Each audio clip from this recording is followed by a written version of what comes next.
That's a big one. Ah. Ah. Golly, you guys, that was a big one. Doesn't that sound like adventure? General Sully called it hell with the fires put out. North Dakota. We were off on an adventure. That's me driving, Sunshine's riding shotgun, Vixie behind the camera. One bright morning, we hop into our trusty steed, attach our bicycles on the back, and hit the highway for a long time. 16 hours, as a matter of fact. Our journey begins in Louisville, up through Indiana, Illinois, a long ways through Wisconsin, a long ways through Minnesota, to our destination, North Dakota. We barely crossed the line that late night in the lower right-hand corner, a little town called Wahpeton, where we bedded down. You can't be expected to start a North Dakota adventure without a hearty breakfast the first morning at the good old Frying Pan, kind of a Denny's of the North Country. Alright, the food was pretty unexceptional, but the dessert case kind of fascinated Vixie and Sunshine as we were leaving, and they stood there gazing at it for a good 10 or 15 minutes. After gassing up in Wahpeton, we hit the road, heading due west toward our first destination, Fort Ransom State Park. As we headed out of Wahpeton toward Fort Ransom, we were eager to check out this far northern landscape. Prairie, although you see a lot of trees at this far eastern side of the state, cows and windmills punctuated the landscape. We were all fascinated. I am. I'm videoing the wide open spaces. Yes, that's tall grass, prairie grass.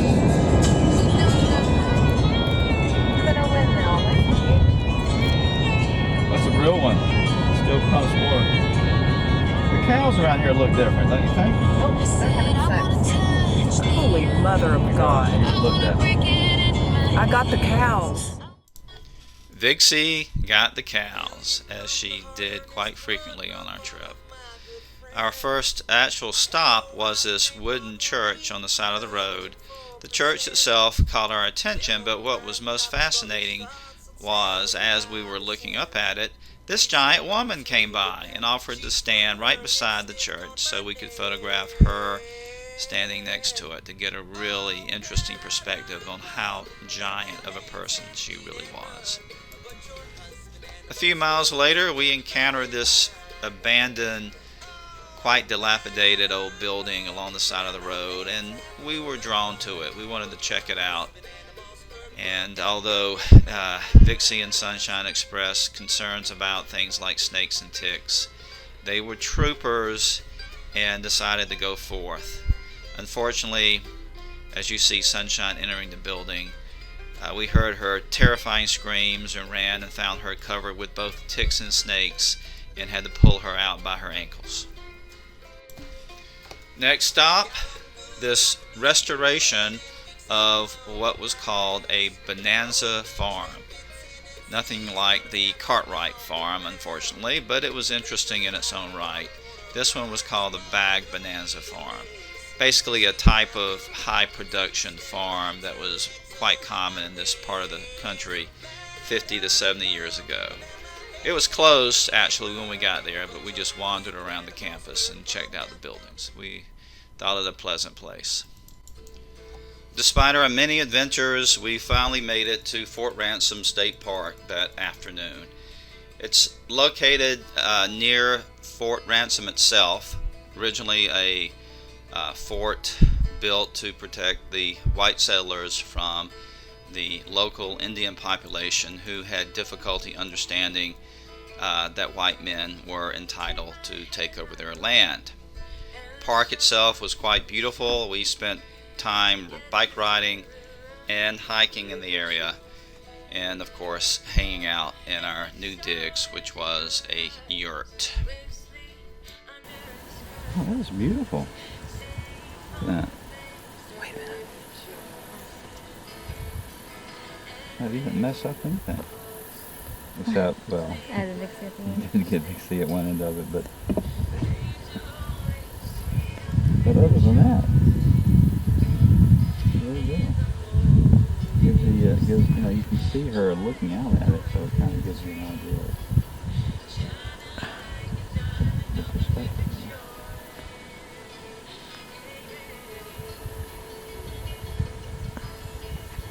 You doing a video? Must be. We're in Kentucky.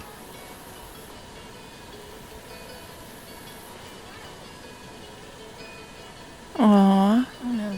Get rid of my. You may be wondering, what exactly is a yurt? Well, you're looking at one. These were the portable homes used by the nomads of the Tibetan Plateau.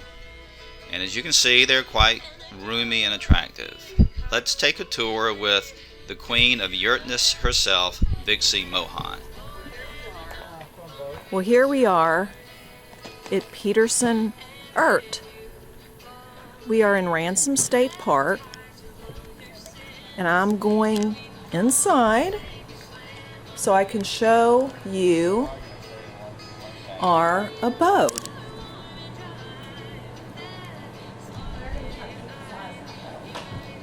Yeah, sorry about that. No, you're fine. Madison left it open. You just follow the suit. That's all.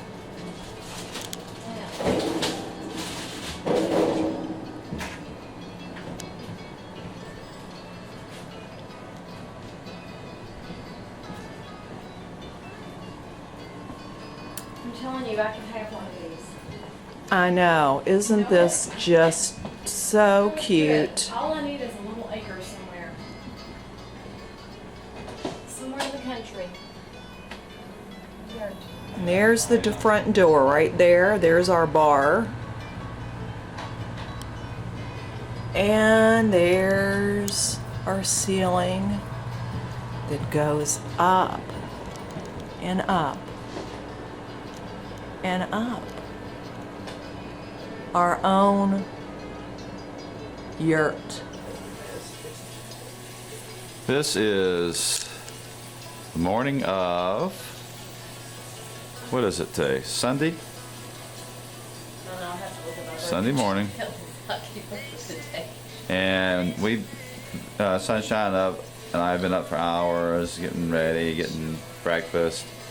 And we're looking over here. That's Vixie Mohan. She's taking her time. She checked in.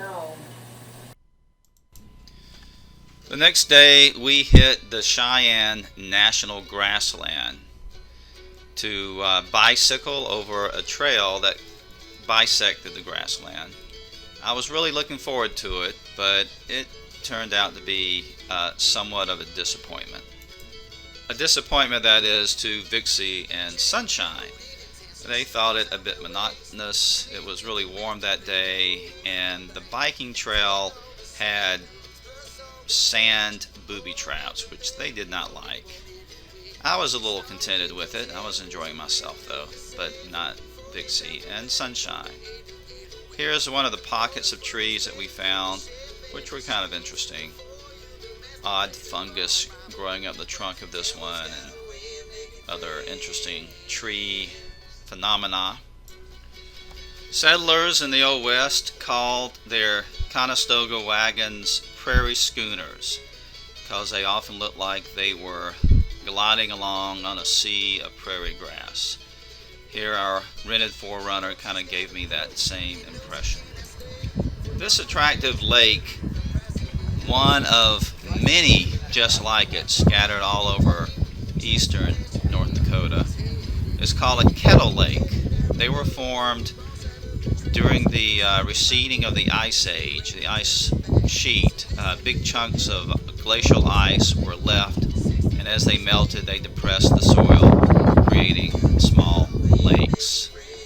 A little past that lake, we discovered a beautiful sunflower patch, and we had a little fun with it, as you see. Vixie and Sunshine playing in the sunflowers. We cut one up, took it home with us, and decorated our yurt. That very afternoon, we embarked on another adventure. This was a drive down the Cheyenne River National Scenic Byway. This photo is from our first stop. The stop was a cabin, a historic cabin called the Slattum Cabin, but as you can see, Vixie and Sunshine were much more interested in the cabin's neighbors. They chatted and got to know each other, and we headed on down the trail. The next stop was a place full of mysticism. This standing rock was a monument that the Native Americans would use to perform ceremonies, and we could see why. The location did have a lot of mystery and interest to it. We enjoyed visiting it. This quaint old church called Preston Church had a contradictory cross fully aglow up top. I'm thinking glowing crosses were not historically accurate. Running out of light, we had to abort the remainder of the scenic byway and headed back to our yurt, perhaps a little tinge with melancholy, because the next morning we were scheduled to get up and proceed on to our next location, a little more toward the center of the state of North Dakota. The next morning we left Fort Ransom. Vixie and Sunshine had a cultural experience in Lemoore. We hit the Whitestone Battlefield Historic Site. Going further west, we had a stopover at Linton to eat at Weebo's. Headed north through the Bismarck area. Didn't really stop at any place in that area though. And then continued up the Missouri to a place called Cross Ranch State Park. A pleasant little place where we stayed one night. En route, we came across this thriving example of the North Dakota State Bank, which we were told was a prime example of a state banking system. North Dakota had lots of massive farming related buildings and machinery, though what this was I had no clue. The Whitestone Battlefield was a very impressive place. It had a certain feeling to it, probably enhanced by the fact that we had to drive way out into the middle of nowhere to get there. I mean, it was smack dab in the middle of nowhere. Despite its remoteness and the fact that there was not another soul to be seen, the facilities were quite good. And there was this very attractive Kettle Lake right adjacent to the battlefield monument. The battle itself was a rather tragic episode in our country's history. A band of Indians were camped beside the lake. General Sully's troops found them there and attacked the camp under the mistaken assumption that they belonged to another tribe that had created mischief further east. The result was the bloodiest battle in the history of North Dakota. On a lighter note, there were cows. Vixie's favorite creatures. Cows were all around. Then a little further east, it was time for lunch, and we pulled into Linton, North Dakota, to eat at a restaurant that was supposed to be one of the few remaining restaurants that served the local ethnic food derived from a culture of Germans that came via Russia.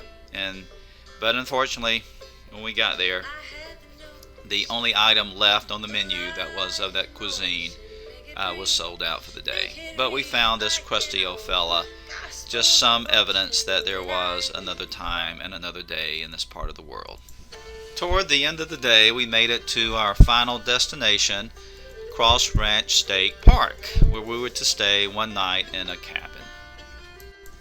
This park, which had a subtle beauty, captured the landscape of the banks of the Missouri River much as it would have been when Lewis and Clark historically traveled through the area. The First order of business, of course, was to hop on our trusty steeds and check out some of the biking trails. And it was along the Missouri River, quite scenic and peaceful. Our cabin did not have a kitchen, so we had to cook outside. It did have phone reception, however, and here you see Vixie having a happy conversation with some friend back home. The next morning we were up bright and early to hit another biking trail in the area. Here we are at the Cottonwood Trail at Cross Ranch State Park. That's one of the intrepid mountain bikers that hang out in this mecca of mountain biking. There she goes. Father, father, father, gone. Almost. One notable feature of this area, well, this is a floodplain of the Missouri River. We're looping back. This loop is farther away from the river, so oaks are predominant, but closer to the river, and including some around here are trees that don't grow around where we live. And they're pretty striking trees. Here's one. Let's call it cottonwood. It's a massive tree. Some of them could be really, really big. They have a distinctive fragrance, and their bark's really deeply ribbed, as you can see.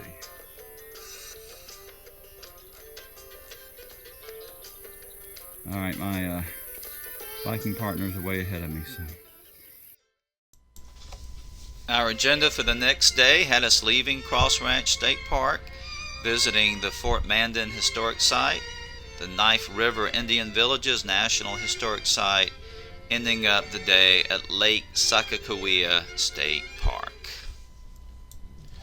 We left Cross Ranch State Park and headed toward the Fort Mandan Historic Site via a little town called Washburn, where we planned on getting lunch. But we had a minor crisis when the power went out and there was nowhere to eat, and we were starving, getting a little bitchy. Fortunately, we managed to round up some carbs at this grocery store in Washburn, and the day was salvaged.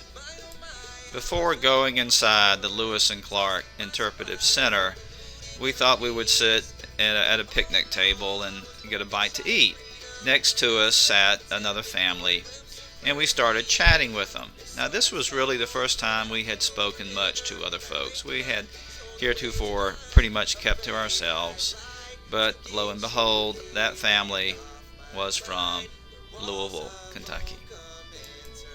This is the family in question, with their curious son who wanted to know how the equipment of the Native American Indians measured up to his own.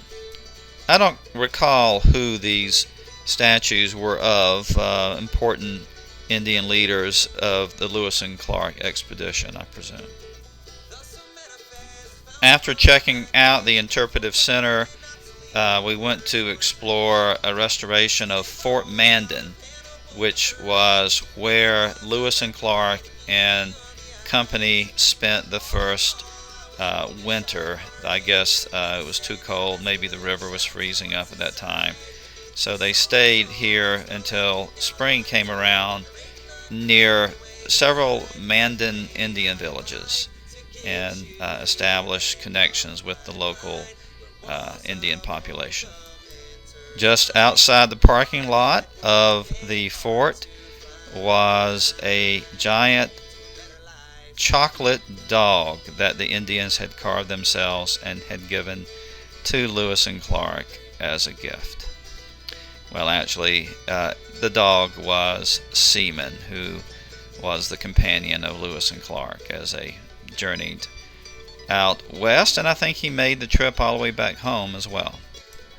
The next stop on our busy day was the Knife River Indian Villages National Historic Site, the historic location of 3 different Indian villages, the foundations of which were still visible if you wandered out to the sites.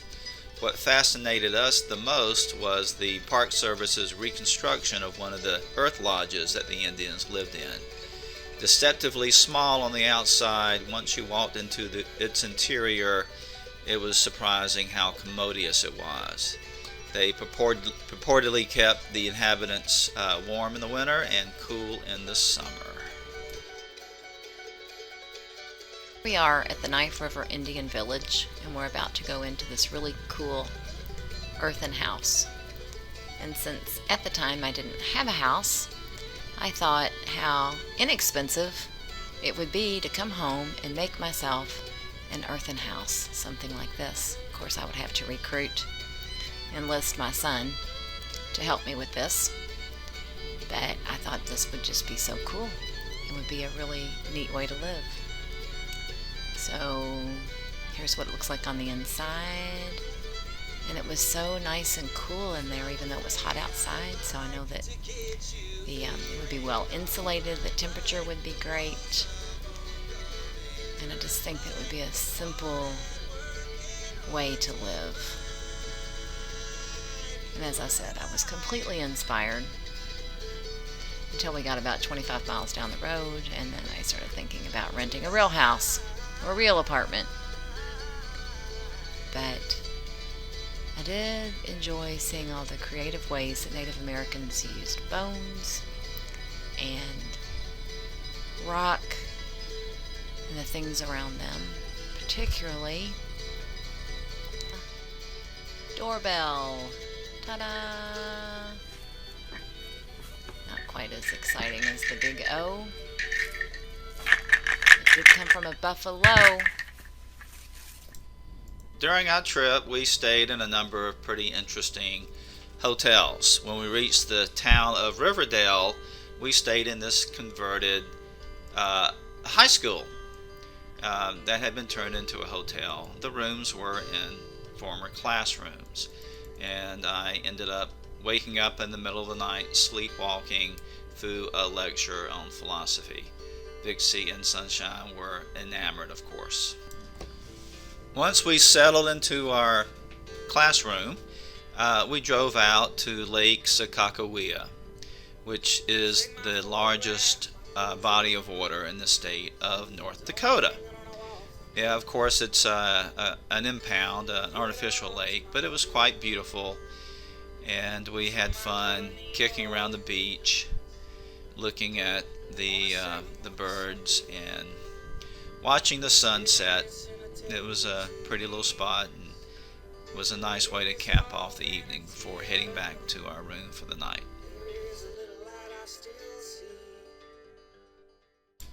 Before hitting the bike trail the next morning, the girls had to show off their battle scars from earlier biking adventures, but they were not to be deterred.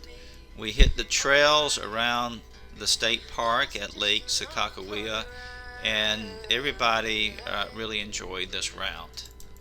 Lots of expansive meadows, flowers, clouds from a distant storm created a cool atmosphere, and it turned out to be a favorite bike ride for all of us. Here's Sunshine collecting flowers for her press, and I thought I spotted Indians, so I thought I would hide in the bush. Fortunately, it was a false alarm. As you can see, very pretty lake, the largest in the state of North Dakota, so I was told. Here we have a casualty of the hill further down that way. Wave! Give us a wave. She can barely lift her arm up, but she's another casualty of the trail. And sweeping meadows toward the lake Sakakawea. Huh? Sakakawea like that. Are you Sakakawea? That's Sakakawea. I'm the black dude with big schlong. That's Sakakawea, that's Sergeant York. See? Right in there is where she keeps it hidden. Evidence. Just don't, hurt anybody with that thing. As we left Lake Sakakawea, the excitement mounted. We were headed toward the highlight of our adventure, the Theodore Roosevelt National Park. Going to Dickinson first to pick up supplies, we headed toward the park's south unit, just as a heat wave came crashing through. En route, we stopped at this little park, Lake Elo Park. It was a national wildlife refuge, right next to one of those ubiquitous kettle lakes.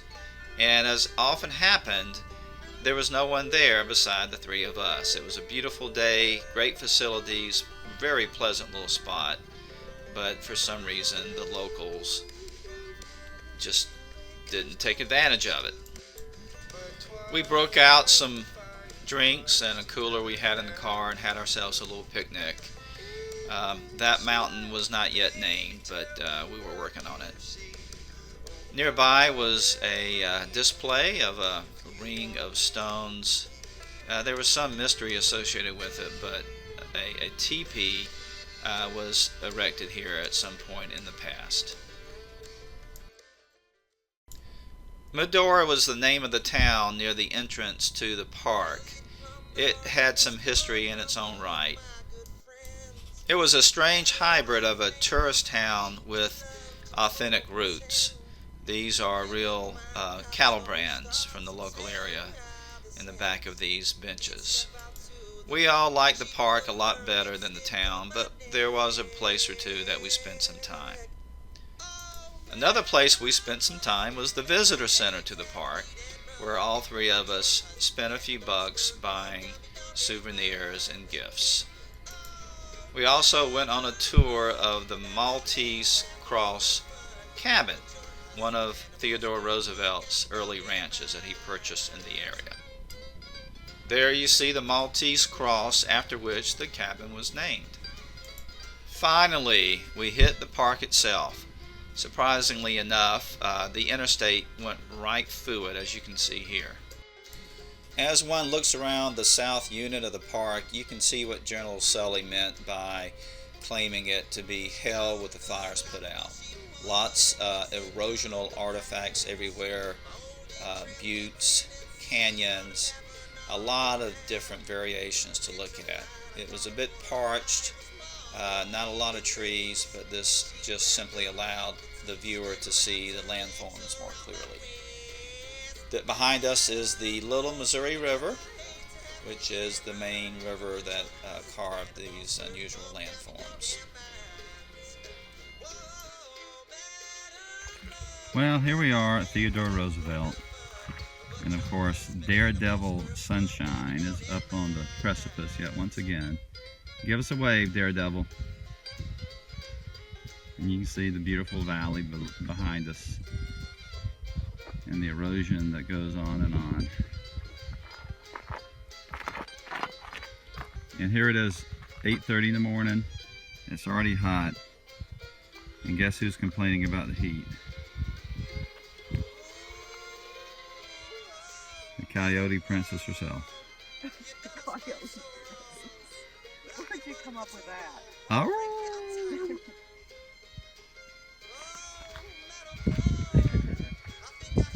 As you can see, the erosional aspects of Theodore Roosevelt National Park, South Unit, are quite extensive.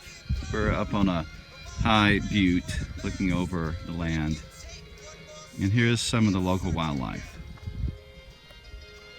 Interesting wildlife, though. Sentient wildlife. But you didn't know that they had sentient wildlife in the national parks. Now, we're going to ask Sunshine, as that is her name, what she thinks about her experience so far. I'm supposed to answer now. I think it's wonderful. I love the view. I love the bison. Even like little prairie dogs. All right. What do you think about the geological aspects? I think they're cool. I like the tabletops. Not anything like I've seen before. The And- erosion is really awesome. And what do you think about the environment, the heat and the weather we're having? It's not as bad as I thought it would be. It's definitely hot. I'm definitely sweating, but it's a little breezy, and it's not as so humid. So it's manageable. And would you be willing to show your audience your badges of honor? From my biking? Uh-huh.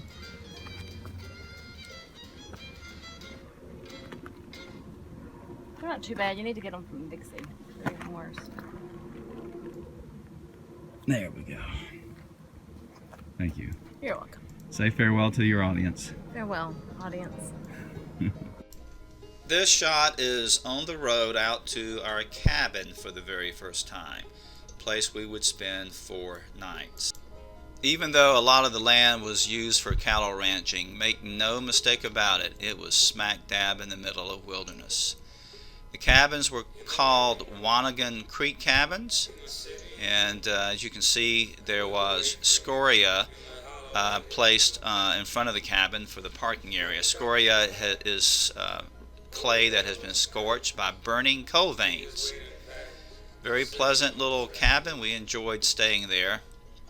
The cabin was Grand Central for quite a few hikes that we took, and you can see what would happen to Vixie when we took her out on the trails. She had a hard time hanging with us, but we dragged her butt up. You see what we started with. Sunshine got to work on her and turned her into this ravishing lady. That same lady that took nice pictures, as you see the picture of the moon in front of our cabin. Our very first night in the park, we went out for adventure and found quite a bit going on. These lovely views were from a lookout called Boy Court Overlook, and as you can see, the light was fading, but we got some awesome photographs. It was just a gorgeous place, sweeping vistas in every direction, and of course the sun was setting while the moon was also rising. It was a great scenic beginning to our trip. The park had a number of smaller but interesting trails. One of them was the Wind Canyon Trail. Most of the badlands here were carved out by water, but the Wind Canyon was unique in this landscape because some of the formations, the ones you see here, are wind carved. We walked down the canyon a ways, looking at different formations, and toward the far end of the canyon we saw the Little Missouri River. This was a trail at the base of the canyon which I was tempted to climb down to and hike, but did not make it. Here's the Little Missouri. This is the entity responsible for carving out these endless miles of badlands. No, really, I know it's the capacity for air to absorb water vapor. Sometimes it gets up to 100% where we live. And we're supposed to get up to 75% here, right, Vixie? Okay. Which is high. Yeah. Here.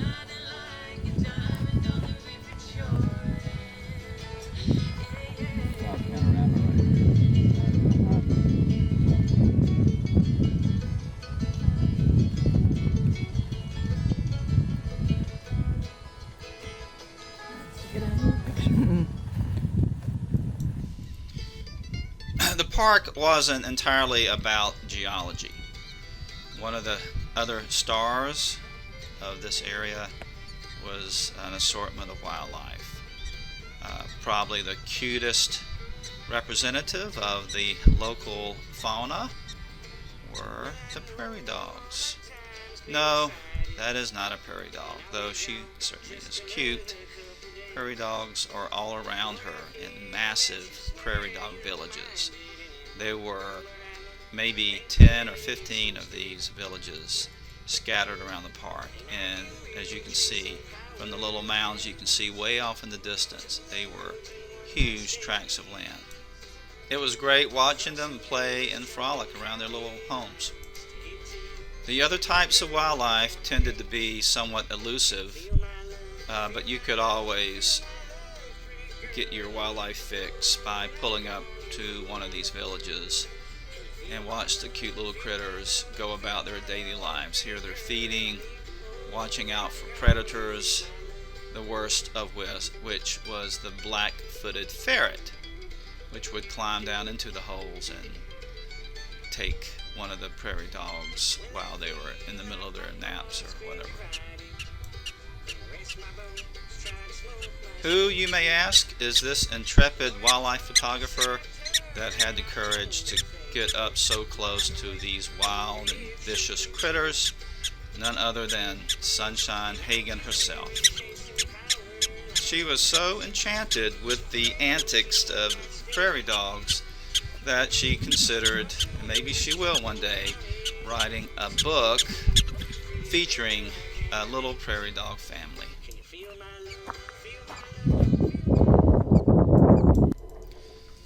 Feral horses were part of the scenery of the park, and when we spotted this group high up on the ridge, we were pretty darn excited, although we later discovered that they were around everywhere and it wasn't that difficult to see a cluster of them feeding on the grass. See those little bolts of lightning going across the field? Those were more elusive than the horses, the wild horses. These are pronghorn antelope. We could spot them occasionally. This one was kind enough to walk directly in front of us over the road. And this one paused for a brief second or two before bolting off. We also got a brief shot or two of deer. These are mule deer. We found these over in the north unit. They are quite elusive as well and look distinctively different than the white-tailed deer we are familiar with. How about reptiles? We got two different lizards photographed. I don't know what they were, but they both have the horny exterior, which makes them less susceptible from desiccation in the desert heat. And look up there on that hill. That was our first sighting of what was undoubtedly the star attraction of the trip. Don't call them buffalo, call them bison. And if you think you know bison from pictures or movies, you really haven't experienced them until you've had a group of them wander around your car while a fanatic is hanging halfway out the window, particularly when they have offsprings nearby. You can see it in her eyes. She was thinking about charging. This old fella is standing in what was known as a wallow, where they would take dust baths to ease the parasites in their fur.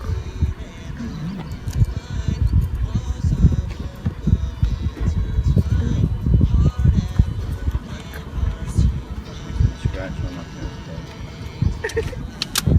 Put the window down. Madison, here.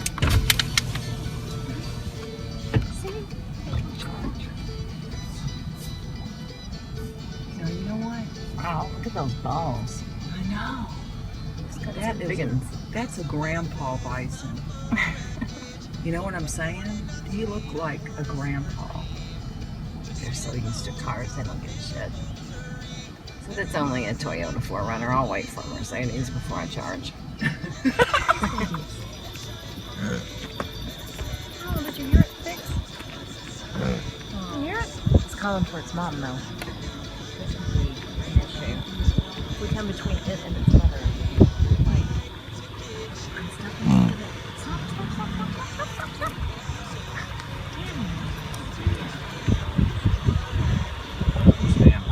Look at crossing. There's one right here. Oh, look.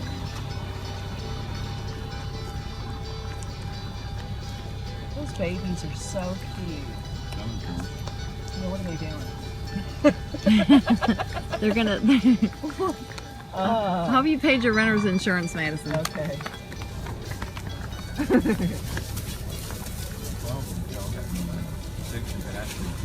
Well, stop. Button for safety belt. Hey, shit. It's all my fault. It's always my fault.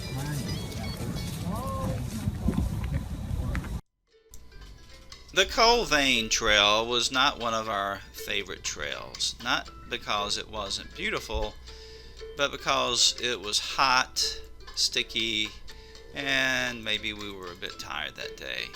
And it may have helped if the burning coal vein that the trail was named after was actually still burning, but it had extinguished maybe 15 to 20 years earlier.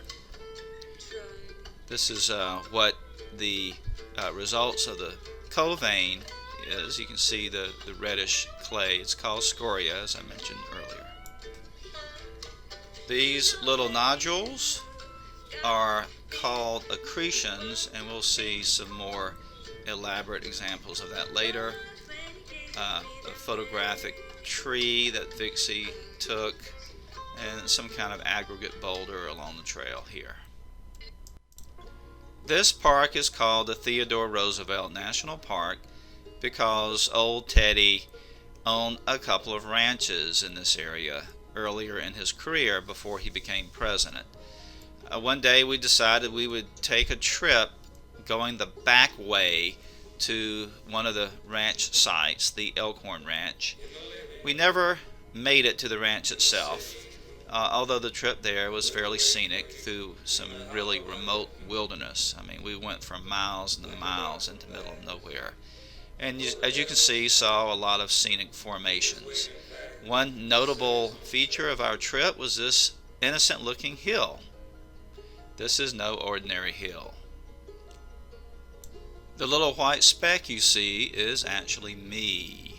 I had thought about climbing up to the top of the hill, but chickened out. Up top, of course, is one of the park's elusive billy goats. No, wait.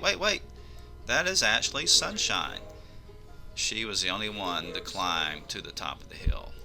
Vixie, of course, is in the car. Once she got to the top, she took a couple of panoramic views.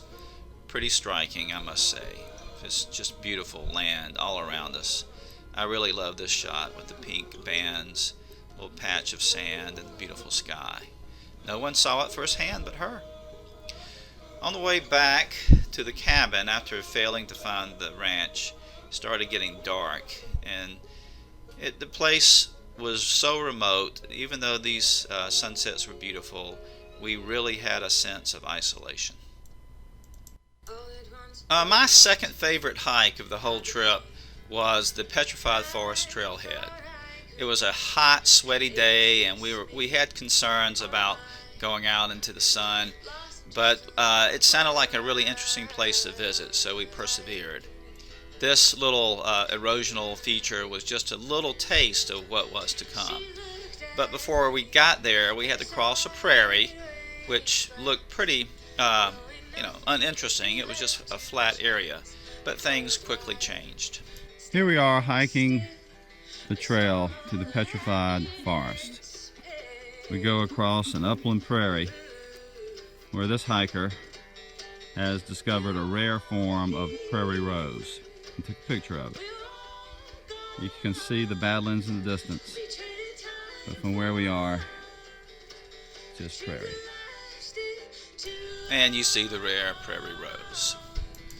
We climbed down from the high prairie, and there it was. Scattered around were these old cypress pieces of wood, stumps, sections of trunks that had been converted into pure mineral. They were everywhere. They were very attractive. The mineral itself was a lot more brittle than what I have encountered at other petrified forests, like the big one in Arizona. I don't remember the one in Arizona, though, having so many of the stumps still standing erect in the ground, like we see here. That you saw with the hat was not a stump of petrified wood. This is one of the valleys that just was covered with the stuff. From a distance, it looks like rock, but it wasn't rock.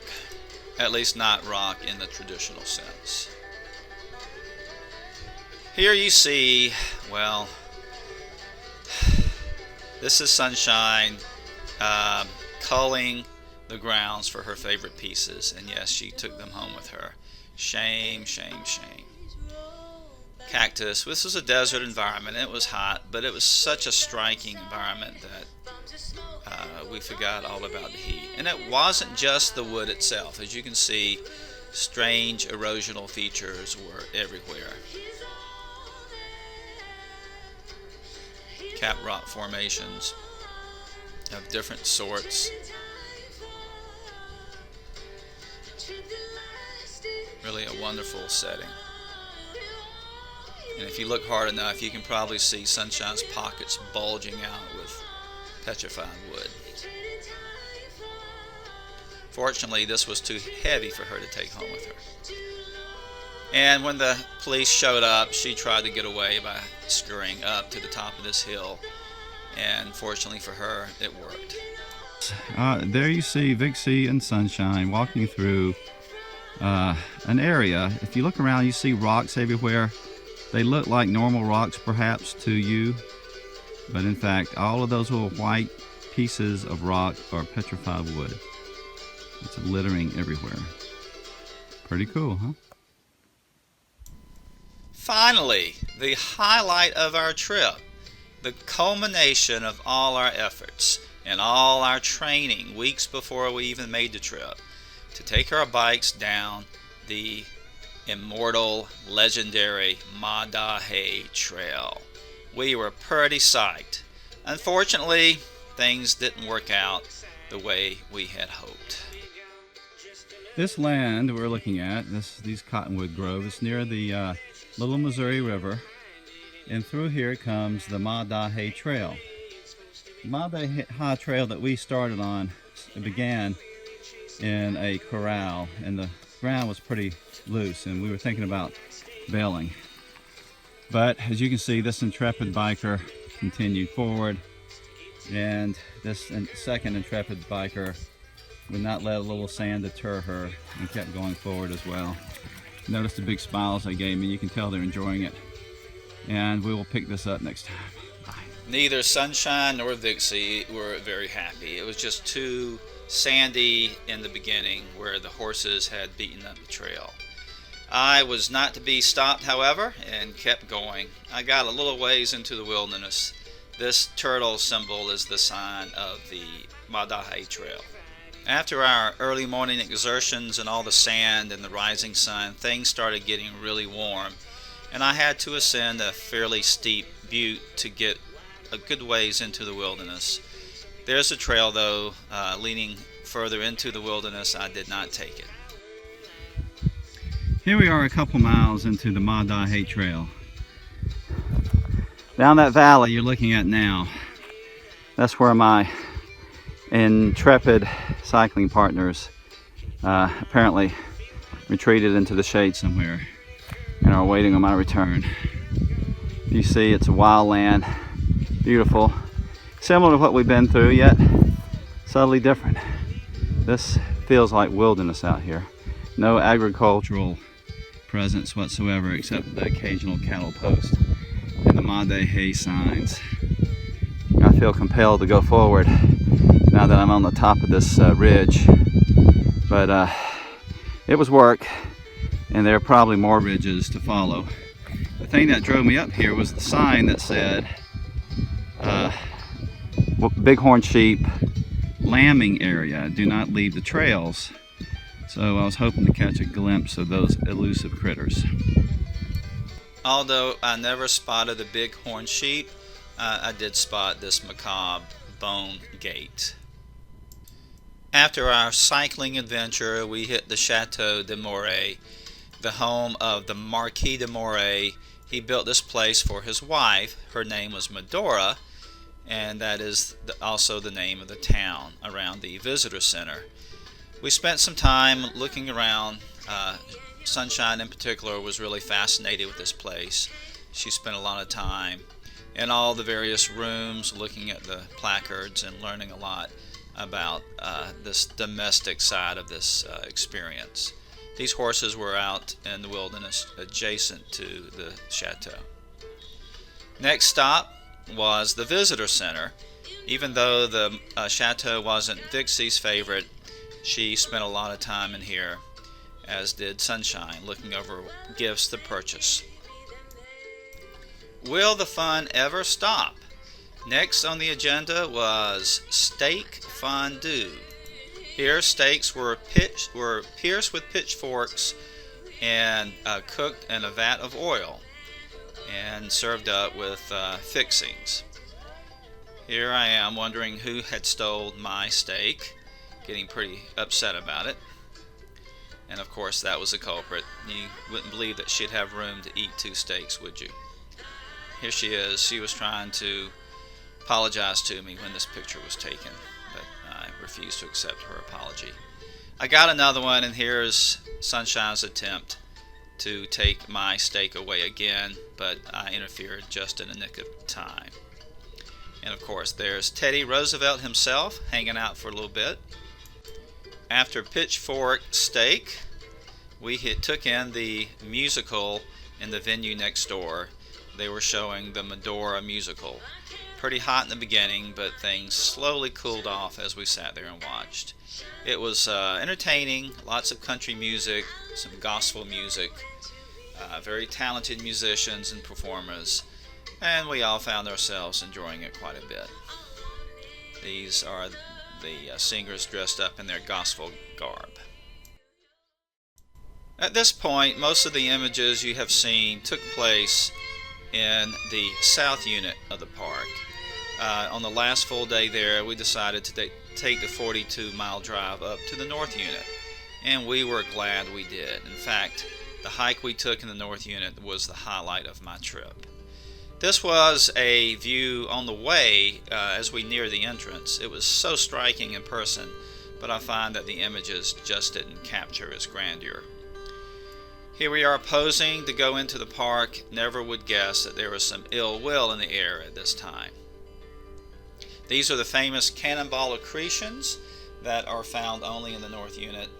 Here's probably the biggest one, with good old Sunshine making sure that it didn't roll off anywhere. As we enter the park, ominous dark clouds in the sky indicated that a storm was brewing, creating lots of wind, but actually ended up creating fantastic conditions for viewing the north unit. These views are taken from an overlook called the River Bend Overlook, probably the most beautiful single location in the whole trip. It was absolutely stunning, including this house that they had made, a tree that Vixie had taken. She was trying to pay attention to the details as well as some of the striking vistas that we found here. Wavy rock, probably from wind erosion though, not from water. Sunshine at the very edge of the precipice where she's most happy apparently. Chocolate bands, all kinds of amazing erosional forms. That's the Little Missouri River Valley down below us. Hard to believe that small little river had created such a wonderland of erosion.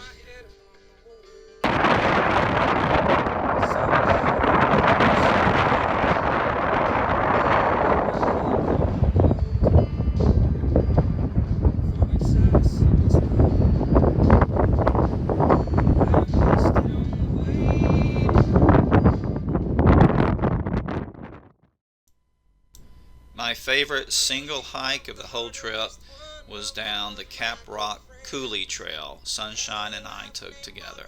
Stunning, stunning, stunning. The whole time, though, we were worried about the approaching storm. Here we are in the north unit of the Theodore Roosevelt National Park. Here's a trail, a very impressive hiking trail. The Missouri River valleys to our right. The beautiful effects of nature everywhere. And as we watch the sun go down, a few intrepid hikers make their way through the glory of it all. The pending storm and the wind kind of gave the air a certain excitement.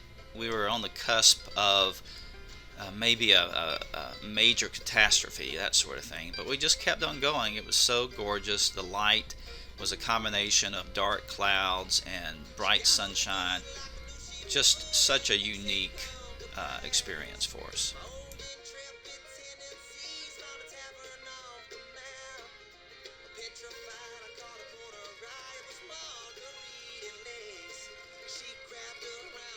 This was the second formation of this sort we had seen, with the dark band going around the perimeter. And again, we are on the hike, the Coulee Cap Rock Trail, seeing the valley from a different perspective. This, I think, was Sunshine's favorite formation. And although this is a still image, you can get an idea of the way the wind was blowing from just looking at it. Darker clouds were approaching and threatening, but we never got rained on until we got in the car.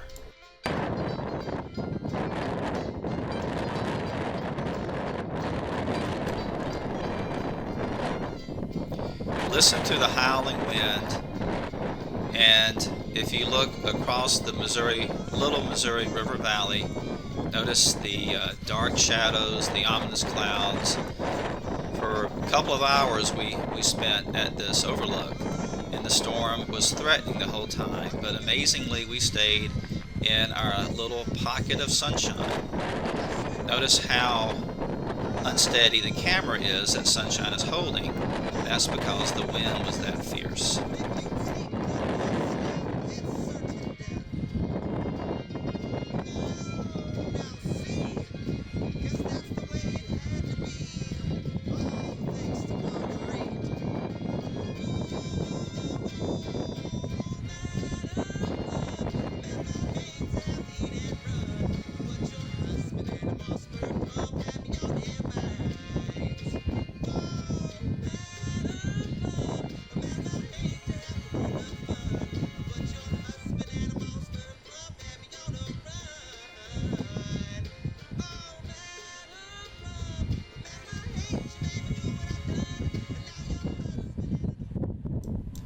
Although we had one more stop on our journey, the meat of our adventure was now over. This was really the last place of significance that we visited, and boy, it was a woozy.